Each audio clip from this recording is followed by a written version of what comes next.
A paz do Senhor Jesus a todos, pelo poder do nome do Senhor Jesus. A palavra de hoje, meus queridos irmãos, para orarmos a oração do meio-dia. Livro de Romanos, capítulo 8, versículo 1, que diz: Portanto agora, nenhuma condenação há para os que estão em Cristo Jesus, que não andam segundo a carne, mas segundo o Espírito. Louvado seja Deus, meus queridos irmãos. Bendito seja o nome do Senhor para sempre. Louvado seja Deus, meus queridos irmãos. Meus irmãos, o tema desta palavra hoje está sendo voltado para pessoas que se frustraram, que estão se frustrando ou que vai se frustrar. Como nós lemos, existe uma palavra que se chama condenação. Queridos irmãos, o meu alvo, o público, as pessoas que eu desejo alcançar para Cristo, são pessoas que morreram na fé. E as que estão vivas, o meu alvo nelas é que elas venham se tornar pessoas cheias da sabedoria, cheias do entendimento, para poder ajudar também outras pessoas que morreram ou que naufragaram na fé. Porque todo naufrágio na fé, meus irmãos, vem por muitas coisas. E que coisas são essas? A primeira é a loucura, que é quando a pessoa ela sai do foco normal, sai do foco racional e começa a fazer coisas irracionais, tendendo para a libertinagem ou tendendo para a santarrice. Tendendo para a libertinagem ou tendendo para a santarrice. E eu vou explicar claramente o que é isso. A libertinagem, meus irmãos, é quando a pessoa usa a Escritura para viver uma vida errônea, para viver uma vida da forma que ela acha que é certo, que ela pensa ser certo, que ela suspeita que é certo. Mas uma vida cheia de santarrice é aquela pessoa que vive amargurada. É aquela pessoa que vive em uma amargura. Porque ela fala, por que Deus quer que eu viva assim e o fulano não? Por que eu tenho que ser assim e o ciclano não? Por que eu tenho que fazer tudo isso e o ciclano não? E aí essa pessoa começa a falar, você vai para o inferno? Você vai condenado, o inferno está te aguardando vivo, você vai parar no lago de fogo, você vai ser destruído, destroçado por causa disso, por causa daquele e por causa daquilo outro. E nisso, a pessoa ela aniquila a graça de Deus, ela aniquila o perdão de Deus, dizendo que o homem ele está condenado e para ele não existe mais perdão. A santarrice é o excesso da santidade ou o excesso da santificação que sobe sobre a cabeça da pessoa e faz com que ela cometa loucuras, atrocidades, atos cruéis, coisas infames. Existem vários pontos de santificação que a Bíblia me ensina e que a Bíblia me ensina. A Bíblia me ensina eu a me santificar no meu falar. A Bíblia me ensina eu a santificar no meu pensar, no meu olhar. A Bíblia me ensina eu a me santificar na minha maneira de vestir, na minha maneira de agir, na minha maneira de pronunciar diante das pessoas, na minha maneira de ser e vários outros aspectos. E isso vai adentrando aos poucos, conforme o lugar que a pessoa vai dar ao Espírito. É aí onde entra essa palavra. Que quanto mais você andar segundo a vontade do Espírito, mais o Espírito ele vai te santificar. E quanto mais o Espírito te santificar, mais preocupado você estará com a salvação do teu próximo. Mais preocupado você vai estar com a vida do teu irmão que está do teu lado. Aí você vai tirar todo o senso que existe dentro de você. O senso de acusação, o senso da difamação, o senso da zombaria, o senso da autocondenação. É onde você já começa a dizer, não, essa pessoa não tem mais jeito, não, o inferno vivo para ela. Ela tem que ir para o inferno viva. Isso, meus irmãos. Mas entre a santarrice e a libertinagem, existe a vida cristã, que está no meio. A vida cristã, que é o ponto de equilíbrio. Que o homem nem é de mais e nem é de menos. Ele está ali, que agora, meus irmãos, eu vou entrar no foco dessa palavra. O meu alvo de ir para o céu é Cristo. A minha vida está entregue a Ele. Mas a chamada que Deus tem é para abrir os olhos de todas as pessoas que estão presas no sistema da religião, no sistema religioso. Irmãos, o sistema religioso, sabe qual que é? Foi como eu disse, não é aquela pessoa que veste a saia lá na perna e muitos falam que tem a língua lá na frente. Não, essa não é uma religiosa. Não é. Religioso é aquele que usa todo mundo. Não é religioso. Religiosos são os políticos na fé. Que são políticos? Que é isso, pastor? Que político é esse? São aqueles homens que só ficam falando.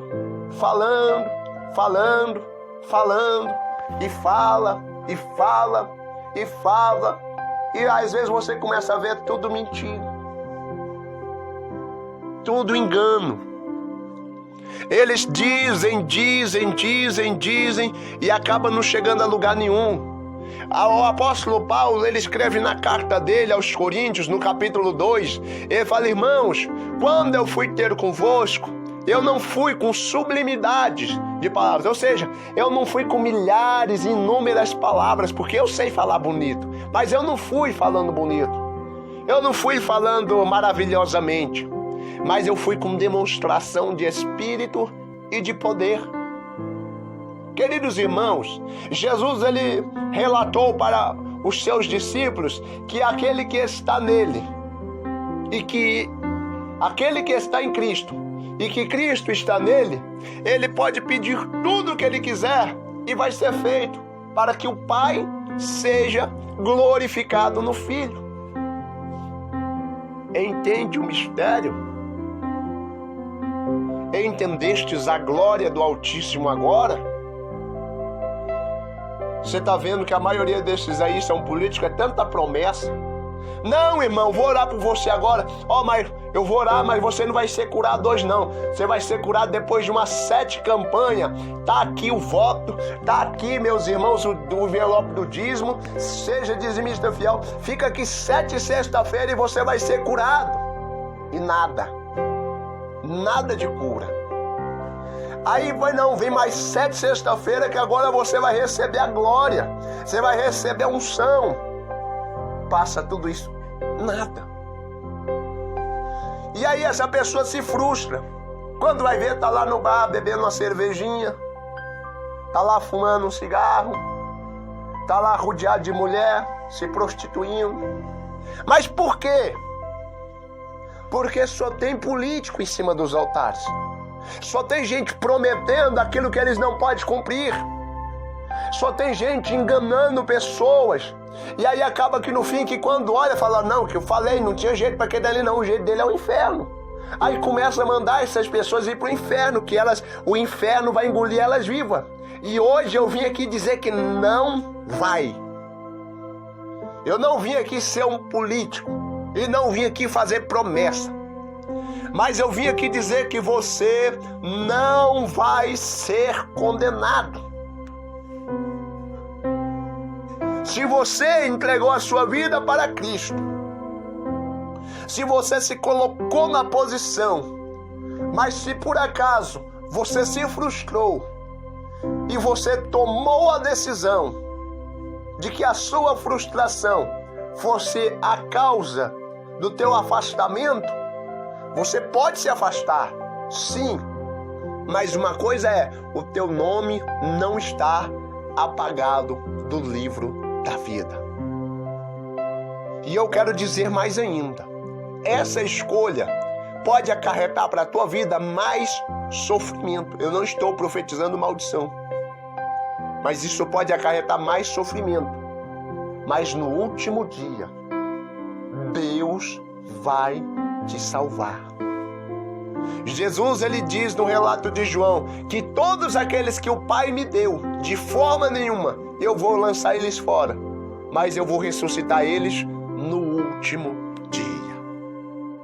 Então, meus queridos irmãos, eu vim aqui em defesa dessas pessoas que se frustraram, porque nos últimos dias, muitos irmãos têm dado mau testemunho de ser cristãos, têm se tornado brigões, escandalosos, e muitas pessoas têm preferido a vida que o mundo oferece para ela, porque elas estão sentindo uma paz que praticamente essa paz que elas dizem sentir, elas não estão sentindo na igreja.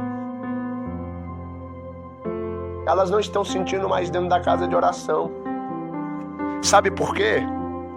Porque em vez de você preocupar com o sofrimento da pessoa, você fica sendo um político na vida dela. Não estou falando isso para os ouvintes, meus irmãos. Estou falando isso para lideranças. Lideranças que têm que parar de serem egoístas e se preocuparem com as ovelhas que Deus entregou na mão delas. Porque Deus te entregou ovelha na tua mão, foi para você cuidar, foi para você zelar. Deus não te deu ovelha para tu ficar espancando, para tu ficar humilhando ela dentro da igreja. Ah, mas é bode. Bode é você, ué. Bode é você. Porque se você não sabe dominar aquilo que Deus te deu, no último dia então, Deus pode te chamar você de bode. Porque você só fica culpando os irmãos quanto o sábio é você. O sábio escolhido é você.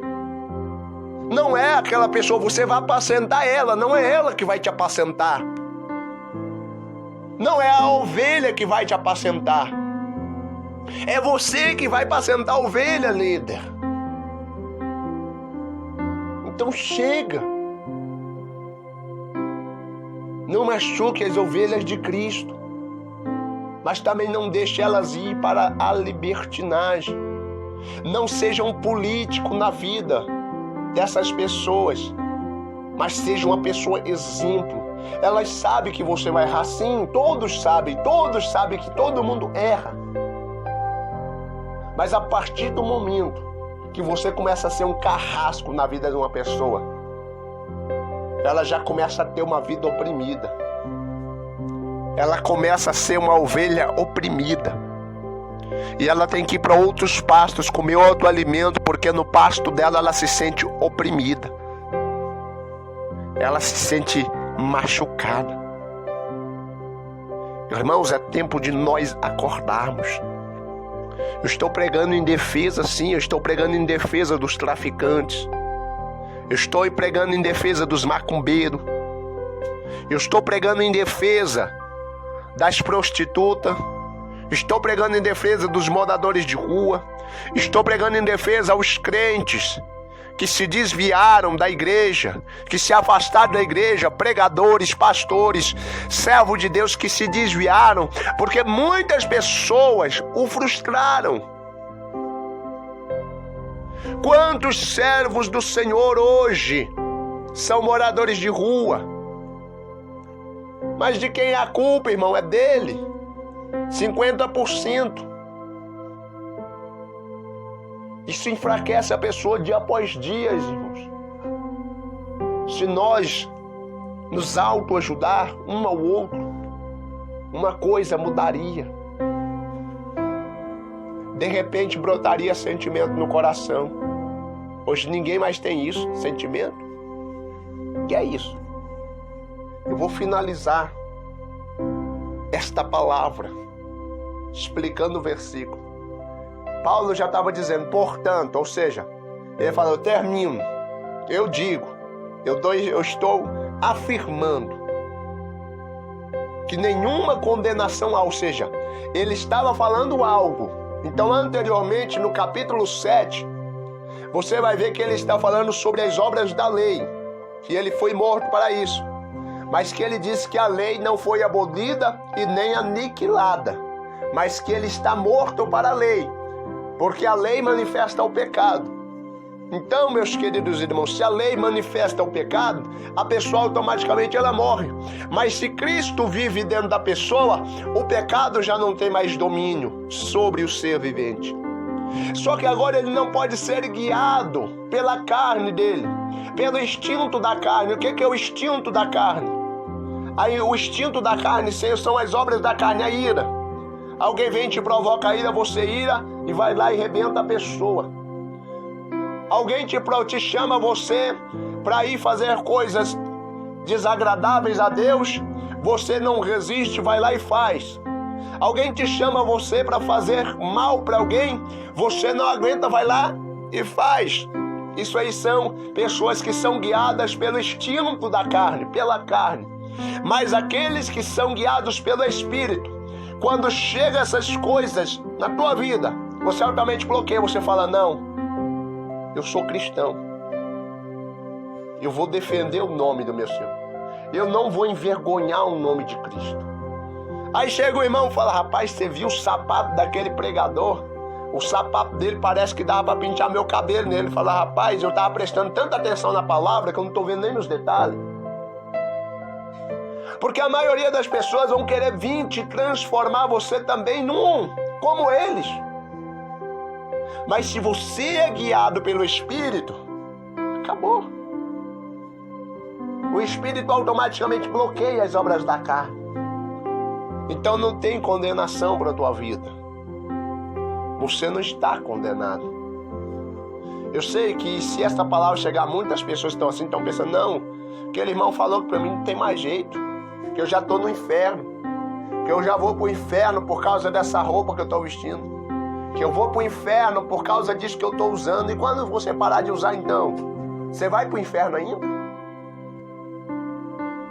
Ah, mas só por causa disso, meus queridos irmãos, a boca do ser humano só fala aquilo que o coração está cheio. Vocês veem eu pregando aqui inferno toda hora? Que você vai para o lago de fogo, que o lago de fogo está te esperando de boca aberta? Então, meus irmãos, vocês estão vendo? A boca do ser humano só vai falar o que o coração dele está cheio. Porque enquanto a gente para ficar observando a vida dos outros, a gente começa a ver que a nossa não flui. Ó, o fulano está no pecado, meu Deus. Tudo em pecado, esse está, não, está tudo bagunçado.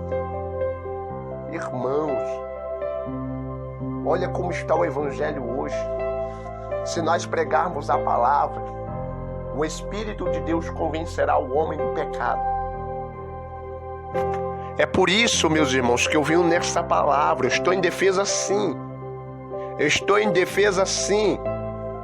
Você aí, meu irmão, que você escutar, você que desviou dos caminhos do Senhor, porque alguém te matou na fé, porque alguém falou para você que não tinha mais jeito.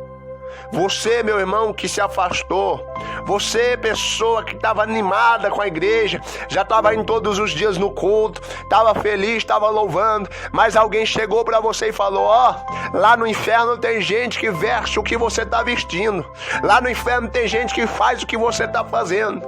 Então, de repente, você se sentiu frustrada com aquela palavra e você acha que o teu lugar é inferno. Ei, eu vim aqui nesta palavra dizer para a tua vida, o inferno não é o teu lugar. O inferno é lugar de capeta, é lugar de demônio. O que Deus preparou para a tua vida se chama céu. O que Deus preparou para a tua vida se chama lugar celeste. Muitos vão querer combater contra esta palavra, mas aquele que bater contra a palavra de Deus, contra aquilo que Deus prega, combate contra Deus.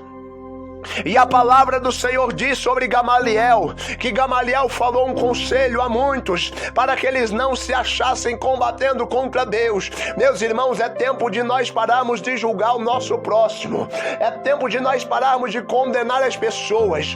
Muitas pessoas estão vivendo dias difíceis, dias de depressão, dias de perca, dias de luta, de dificuldade. O mundo está em intensa agonia. E se nós cristãos deixarmos o nosso coração ser impiedoso, se nós cristãos deixarmos o nosso coração ser malvado, então o mundo vai jazer em trevas. Mas enquanto a luz do mundo brilhar e resplandecer, as trevas não têm poder de reinar aqui. Por que Satanás está matando? Está fazendo algazarra? Está pintando e bordando dentro das igrejas? Porque as luzes de Cristo aqui na terra estão se escurecendo por causa da maldade, por causa do engano, do ódio, da raiva, do ressentimento, da amargura. E muitos estão machucando outras pessoas e fazendo elas perder a fé, porque a pessoa não tem a mesma aparência. Todos os fariseus se vestiam iguais, todos eles. E eles negaram que Jesus era o Filho de Deus, porque eles falavam que Jesus era samaritano, que Jesus apoiava macumbeiro, que Jesus apoiava publicano, que Jesus ele apoiava prostituta. E por ele apoiar essas pessoas, ele estava errado. Ele estava no pecado, ele estava na falha, ele tinha que ser morto. Mas não, é porque aquelas pessoas iriam perder a posição social, é porque aquelas pessoas iriam perder o porte. Eles queriam obrigar as pessoas a ser como eles, sendo que nem eles com a ponta do dedo queria viver, queria empurrar, queria ter aquela vida. Mas Jesus veio e trouxe o fardo suave, o jugo leve. Agora você pode servir a Deus de uma forma alegre e feliz, porque o Espírito Santo de Deus foi ofertado a esta terra para te ajudar e te fortalecer. Vamos orar, meus queridos irmãos. Vamos orar. Querido Deus e glorioso Pai, pelo poder do nome do Senhor e Salvador Jesus Cristo, Deus, esta pessoa que se sentia condenada, que se sentia aflita, que se sentia cabisbaixa, que se sentia, Deus querido e Deus amado, debilitado por todas as guerras. Muitos foram para a igreja em busca de auxílio e chegaram lá na igreja, Deus querido e Deus amado, e receberam pancada, receberam os açoites. E esta pessoa agora, meu Pai, se encontra em desespero, se encontra em agonia, precisando que o Senhor estenda a tua mão, precisando que o Senhor ajude ela. Por isso, nesta oração eu peço, meu Pai, estende sim a tua mão. Ajuda, meu Deus, esta pessoa a se levantar. Ajuda, meu Deus, esta pessoa a se pôr de pé novamente. Pai, porque o Senhor conhece o que está passando dentro do interior desta pessoa. Orianda labassuri canta lamanaias, oricanta labassuri biclame anagai. Deus querido e Deus amado, é um tempo de glória, meu Pai, onde o Senhor quer salvar pessoas e não condenar elas. Quantas pessoas estão presas precisando de ajuda? Quantas pessoas estão presas precisando, meu Pai, do estender da mão? E nós estamos aqui, ó querido Deus e glorioso Pai, precisando, ó Deus querido e Deus amado, da tua ajuda e do teu refrigério. Espírito Santo de Deus e da verdade, eu oro em favor desta vida. Vai refrigerando agora com o Espírito Santo, vai tranquilizando, meu Pai, levantando e avivando, enchendo da glória poderosa do Senhor, da alegria e da graça, porque essa pessoa não vai ser condenada. O inferno não é é o lugar dela. O lugar dela é lá no céu contigo, no céu com o Senhor, ó Deus querido e Deus amado. E eu creio nesta palavra e glorifica o seu nome, em nome do Pai, em nome do Filho e em nome do Espírito Santo de Deus. Louvado seja Deus e graças a Deus. Amém e amém.